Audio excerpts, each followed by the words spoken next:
people of various districts of North Haryana continue to suffer as the air quality is deteriorating on the second consecutive day to severe or very poor. Due to this smog-like situation, the visibility is very poor and commuters are suffering, and the toxic air has also increased the number of patients in hospitals. We are here at National Highway 44, where you can see visibility is very poor. Even the harvesting has also been completed.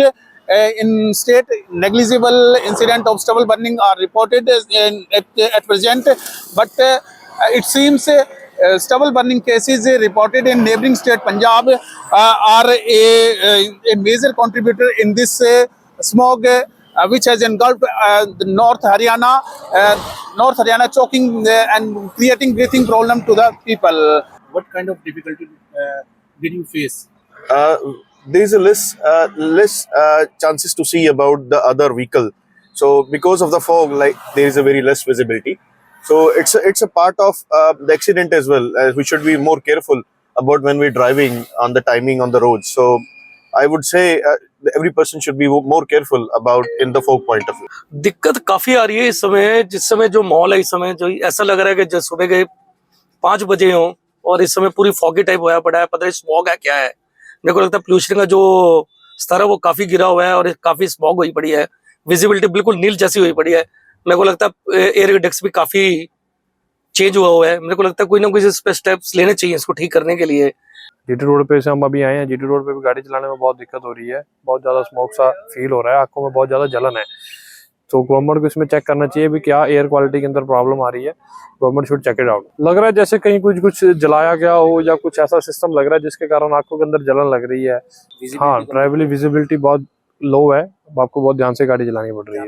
Last years की अगर बात करें तो last years भी इसके अंदर काफी role, जैसे कोई और तो पराली की बर्निंग के भी इंसिडेंट्स होते हैं, परंतु करनाल में तो पराली के इंसिडेंट्स बहुत कम हो गए हैं। लास्ट ईयर से 67% पराली का बर्निंग इंसिडेंट्स करनाल में कम है। ओवरऑल हरियाणा में 32% कम हुए हैं जो बर्निंग पराली के इश्यूज है। So apart from stubble burning, what are the other components which are contributing in this smog like situation? Smoke के वजह से एक तो कई रीजन होते हैं। एक तो आपके जो व्हीकल्स पोल्यूशन होता है वो भी काफी रोल प्ले करता है, जो 28 से 30% के करीब वो भी होता है। इंडस्ट्री का भी होता है, रोल होता है इसके अंदर। जो कंस्ट्रक्शन प्रोजेक्ट्स होते हैं उनसे डस्ट एमिशंस होता है। हॉट मिक्स प्लांट्स भी होते हैं, जो रोड एक्टिविटीज होती है, कुछ बर्निंग की एक्टिविटीज भी होती है। अगर कहीं कचरा वगैरह जल रहा है तो उसकी वजह से भी है। सारी चीजें मिला के, और मैं तो ये कहूँगा कि इस समय के अंदर ये 2-3 महीने का ये पीरियड ऐसा होता है जिसके अंदर वातावरण का भी होता है, क्योंकि उसमें हवा की गति कम हो जाती है। पार्टिकल्स जो होते हैं वो हवा में ही सस्पेंड रहते हैं, नहीं नीचे नहीं सप्रेस हो पाते। वो भी एक रीजन होता है इसके अंदर। ये सारों का कंट्रीब्यूशन होता है। और इंडस्ट्रीज के अंदर हमने सभी इंडस्ट्रीज के अंदर जो APCM है वो मॉडिफाई करा दिए हैं, काफी हो गए करा दिए हैं, और 31/12/22 तक का सबको टाइम दे रखा है। जहाँ PNG है वहाँ 100% ऑलरेडी मॉडिफाई हो चुके हैं और वहाँ तो कोई प्रॉब्लम ही नहीं है। जो दूसरी जगह है वहाँ दिसंबर तक सब मॉडिफाई कर दिए। रोल रहता है, प्रकृति का भी रोल इसके अंदर बहुत ज्यादा है। जैसे 2 दिन पहले तो आप देखेंगे कि दिल्ली की जो हवा थी वो 400 से ऊपर थी। दिल्ली, फरीदाबाद उधर का जो एरिया था उसकी जो एयर क्वालिटी इंडेक्स था वो 400 से मोर, और आज उनका जो एयर क्वालिटी इंडेक्स है 250-300 के करीब है। और जो करनाल साइड अगर आप पानीपत का 370 है, करनाल का 362 है, और कुरुक्षेत्र का 399 है, चंडीगढ़ का खुद 342 के करीब आ रहा है।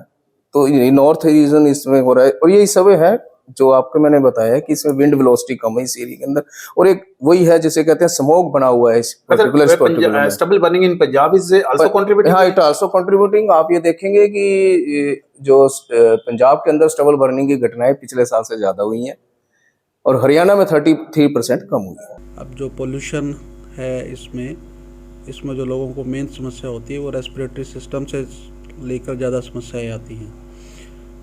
जिन लोगों को एलर्जी होती है, जिन लोगों को सांस की तकलीफ़ है, उन लोगों को इनमें समस्याएं ज़्यादा आती है। एलर्जी में जुखाम, गले में खारिश, गला ख़राब होना, उससे लेकर और सांस में लेने में तकलीफ़ आ जाती है। जो लोग अस्थमेटिक होते हैं, जिनको सांस में परेशानी है, वो ज़्यादा एग्जैगरेट इस सीज़न में हो जाती है। हाँ, इसमें जो रेस्पिरेशन रोग से संबंधित जो OPD है वो हमारी करीब 10 से 15% के करीब बढ़ी है। और इसमें जैसे अभी सीज़न भी चल रहा है तो इसी कारण ओपीडी में हमारी रेस्पिरेटरी और जो छाती के संबंधित रोग हैं उनकी वृद्धि हुई। Parveen Arora, PBN Network.